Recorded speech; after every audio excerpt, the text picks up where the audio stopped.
club? It's fantastic. It's incredible. Watson, my dear fellow. Absolutely fantastic. Oh, what's happened? You look as if you'd seen a ghost. A ghost? Brandy, that's what I need, brandy. Brandy. Yeah. Oh, yeah. Who struck you? Well, you said it yourself. It was a ghost, and without any previous warning at all, he hit me in the eye. Yeah, wait a minute. Yes, I think you better have another. Well, thank you. And now I'll begin again. Who struck you? Upon my words, Holmes, it was a ghost. A ghost.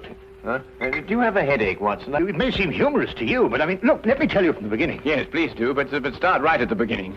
Right, well, I was on my way back from the club. You see, it was about 8 o'clock. And I got into Spencer Street, and I was just opposite that little tobacconist. You know, makes that big Yes, show. I know, yes. There we go on, Watson. What did you do then? Well, I saw a man in front of me suddenly clutch his chest. He was walking towards you? How do you know? Well, I mean, you said he staggered and clutched his chest. You must have been... Yeah, that's logical. Anyway, I rushed up to him to help him, you see, and he's still able to mumble something about he had a heart, and he lived in 19 Hooper Street, and would I help him get there? But there were no other pedestrians? No, the street was completely deserted. Good. Go on. Well, then his landlady let us in, and he was unconscious by that time, so I carried him up to his room, and I laid him out in his bed, and Holmes, he was dead. Now, look here, Holmes, he was absolutely, completely, and utterly dead. I couldn't make a mistake about a thing like that. No, of course you couldn't, old man. No. Go on, then what happened next? Well, then I told the landlady rather said to me that she'd call the authorities, you see, and I left my name with her just in case, you know, they'd want me. And then, well, I thought it'd be rather more delicate if I left, you see. I mean, he must have relations. Yes, it's quite right, Watson. The most delicate situation. Yeah. What was the man's name? Higgins. Albert Higgins. Uh-huh, I see. And what did you do after you left the house? Well, you see, it had been a bit of an effort, you know, carrying him up like that, so I got down the stairs and popped across the road into a pub and had a pint. And then I started off back to the flat, you see. Well, I just turned the corner into Spencer Street, and there was Higgins, Albert Higgins? Yeah, just face to face with me. There he was, large as life. We stood looking at each other for a minute, then he lashed out and hit me in the eye. And then really, Holmes, he vanished. Vanished? Yes, he's into the blue. Well, he just ran away? Well, the street was rather ill-lit, you know, and it took me a minute or two to pull myself together. And then I don't know whether he ran away or not, but he vanished. Well, that's most unusual. Most. Did you speak to this ghost? Well, I may have said, good gracious, Higgins, or by Jove, Higgins, or even good heavens, Higgins. Oh, yes, perfectly natural, Watson. Describe Higgins to me. Well, he's 50-ish. Sandy-haired, medium build. Well, is that all you observed? No characteristics? Well, not really, Holmes. When I had the chance of examining him on the bed, the most obvious characteristic was he was dead. Yes, well, how was he dressed? Green tweed suit. What, just wearing a green tweed suit? He must have been wearing something more than that in this weather. Oh, no, he had a big floppy hat and a long overcoat. Ah. Oh, and something else. Yes, I did notice something else. He limped. Aha. And was he carrying a cane? No cane. Well, is anything else, Watson? Think hard. Oh, yes, I remember something now. What? Yes, the second time I saw him, he was carrying a package. But the first time, he didn't have one. Now this is curious. Very curious. Where are you going, Holmes? Not me. We. I'm in no condition to leave the house. And a morsel of raw beef will immeasurably improve your appearance. And then what? Then we shall do our best to track down the belligerent ghost of Albert Higgins. Fascinating idea, don't you think? Well, the whole thing's been most unnerving, you know. I mean, it knocks the wind out of the chap, yes? Oh, really, no.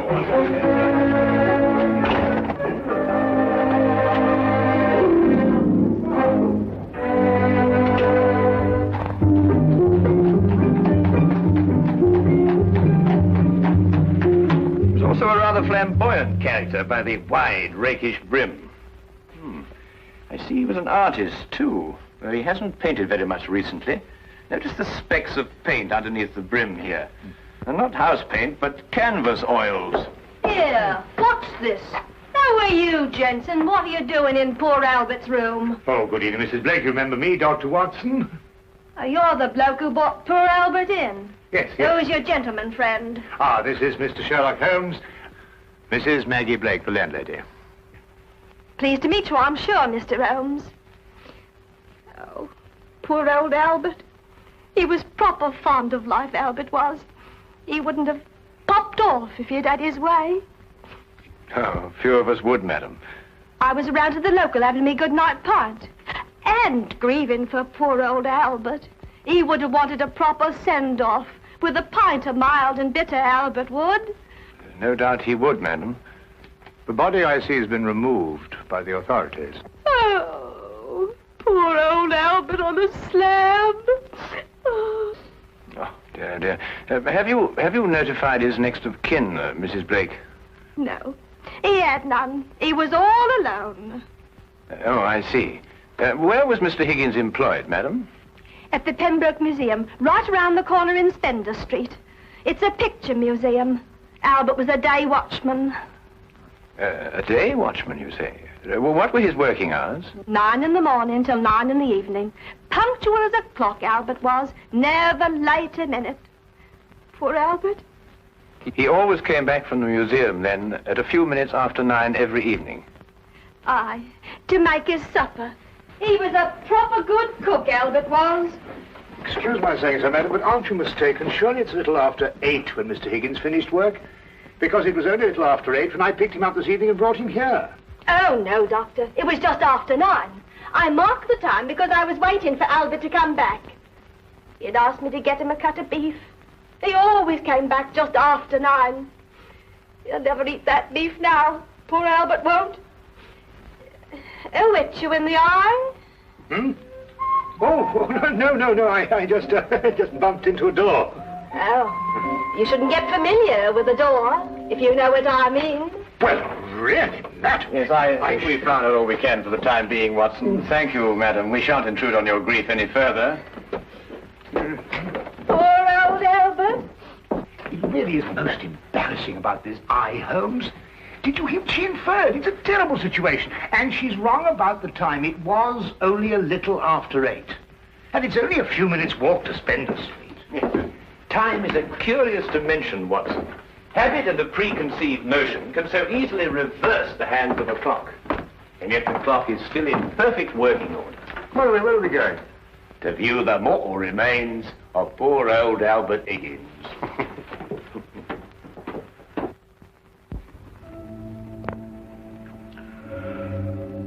Well, there he is, Mr. Holmes. Nice and peaceful, like, eh? Poor chap. See anything, Holmes? Nothing that I haven't already deduced, except that I drew an erroneous conclusion from his hat. He has painted recently, but indoors with his hat off. There are still traces of paint, quite fresh under his fingernails.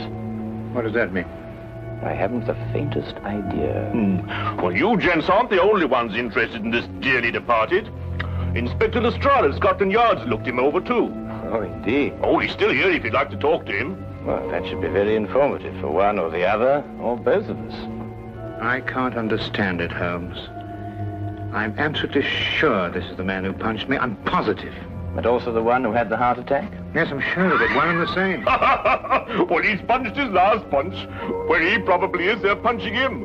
Full of holes with pitchforks. Yes, well, I think we've seen and heard enough. Would you like to take us to Inspector Lestrade now, please?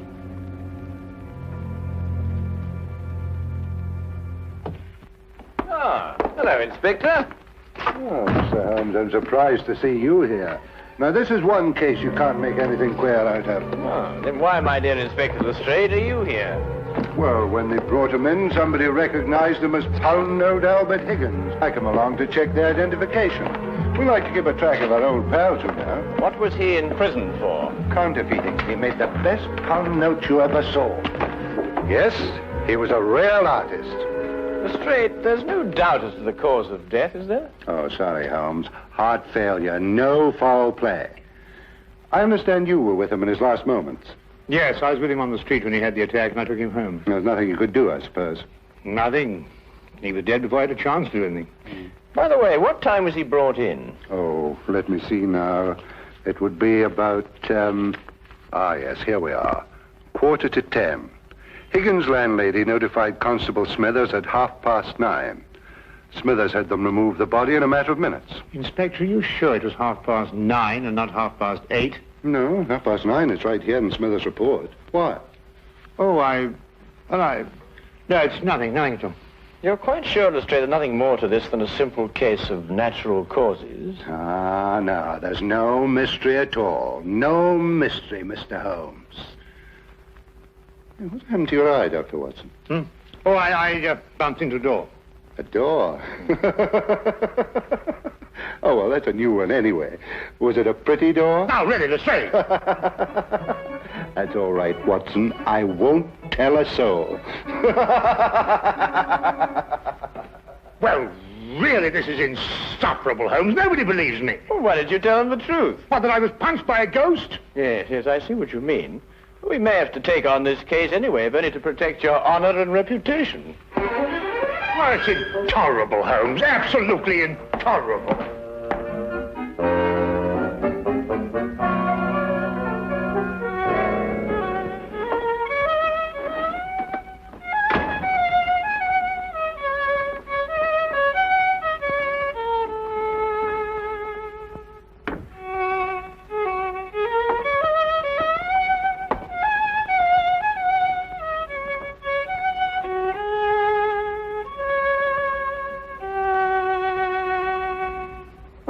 Evening, Watson. Anything wrong? No, nothing. Of course not, everything. Oh, you're sure you're not brooding over last night's affair, are you? Of course I'm not. Don't be so ridiculous. Oh, come on, out with it, man. Well, No, there's nothing to come out with. I don't know what you're talking about. Oh, come on, Watson, there's something on your mind. Well, Gosh, you'd never believe it. Nobody'd believe it. Well? Well, I met Albert Higgins in Spender Street again, tonight. And he punched you again? He pulled my nose! Really? Very, very interesting, Watson.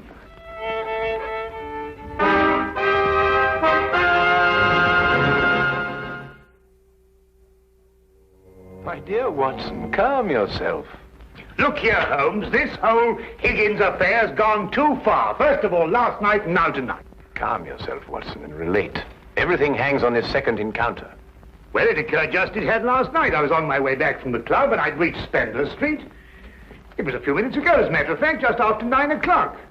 I'd stayed rather later in the club than usual. There was a chap from Afghanistan. They was awfully interesting. Yes, Watson. Get on with his story.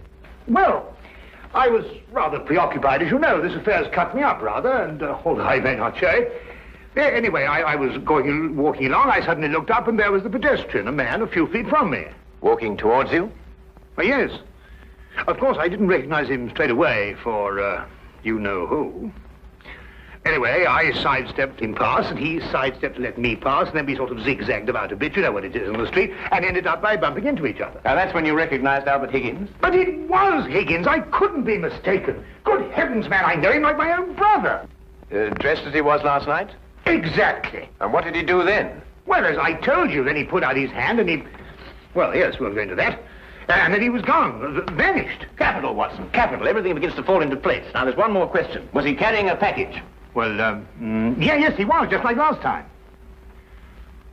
I say, Holmes, do you believe, What? Supernatural? Ghosts, do you mean? Sounds silly, I know, but, Higgins did die of a heart attack. There was no foul play. No foul play? Why, the whole affair reeks of foul play. I can tell you, Watson, I haven't been idle today. Do you know that the Pembroke Museum is showing a collection of paintings on loan from the Italian government, and that included amongst those paintings is Leonardo da Vinci's Moonlight Madonna? Well, I did read something about it in the paper. What's that got to do with Albert Higgins? Well, we must now pay a visit to the good inspector and inform him that if the ghost of Albert Higgins hadn't struck you in the eye... And pulled my nose. And pulled your nose, I would never have suspected the Moonlight Madonna would be stolen from the museum. What? Well, it's quite obvious, isn't it? Well, of course. I see. Oh, thank you. Well, we'll soon know, Mr. Holmes. But if the picture's still hanging in its place and we've dragged the curator out of bed to check on it, well, false alarms like this don't exactly help the Yard's reputation, you know. And what about my reputation, Inspector? When I say a man died a little after 8, he died a little after 8 and not a little after 9. And when I say these ghosts punched me in the eye half an hour later, hang it, he punched me in the eye. Oh, we all have our off days, Dr. Watson. To err is human, as the poets say. And furthermore, if I tell you that I bumped into this chap's ghost again tonight, You didn't tell me about any second meeting. Oh, didn't I? Well, nothing. An hallucination, that's what you had, Dr. Watson.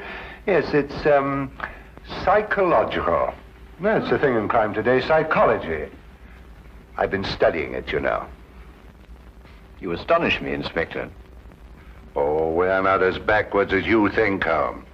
No, we like to keep abreast of the times. Though I don't mind admitting I don't think the psychology's got much of a future. Oh, come in. Hawkins, you saw the curator? Oh, yes, sir. I called him, Mr. Bentham, as you instructed, sir. He was quite excited when I told him this picture called The Moonlight Madonna had been stolen. And so we rushed around the corner to the museum. And? Well, sir, the picture was there, hanging in its proper place. Good night, sir.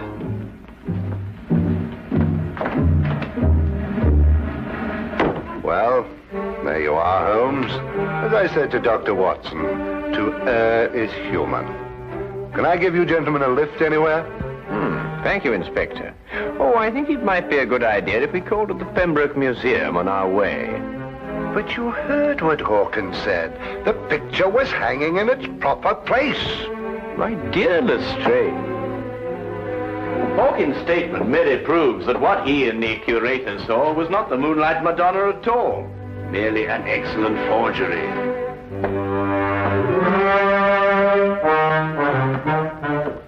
What's he talking about? Art, ghosts, my black eye, and psychology.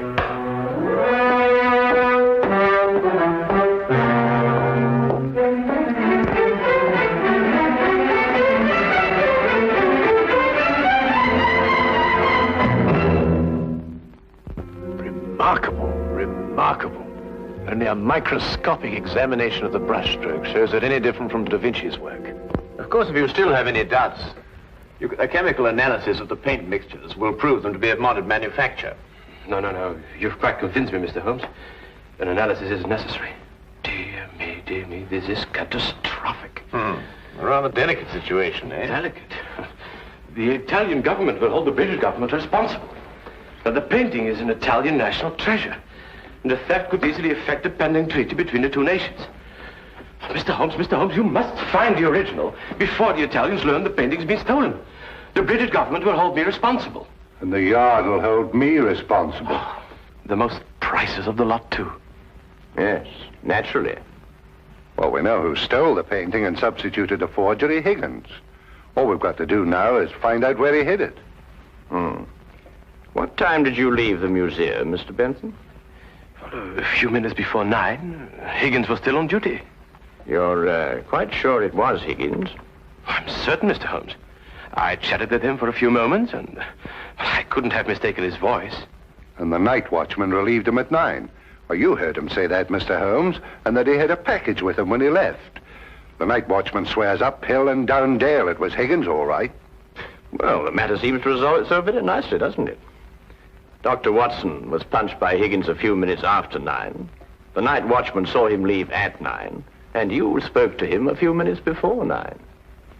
Look, Holmes, why don't you and Dr. Watson go home and have a good night's rest? From now on, it's nothing but plain, ordinary, simple police work. Nothing you could use a magnifying glass on. True. True, Inspector. Well, good evening, gentlemen. Yes, well, good night, gentlemen.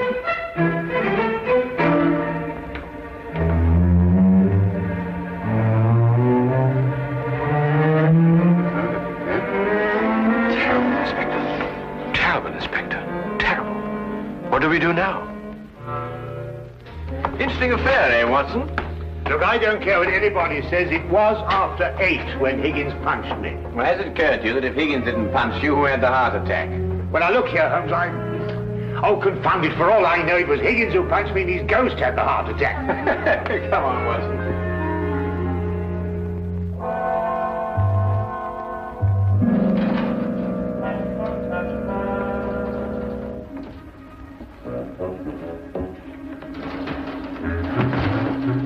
We might have the common decency to tell me what we're breaking into. Shh, whisper. Well, I am whispering.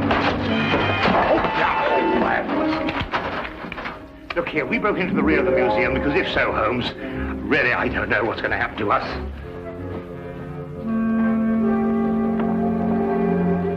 Here, hold this. What? Oh.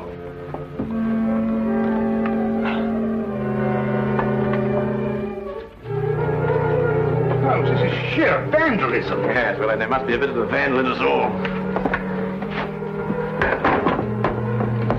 Holmes, what are you doing? This is wanton destruction. I've never seen anything like this in my life. I forbid you to.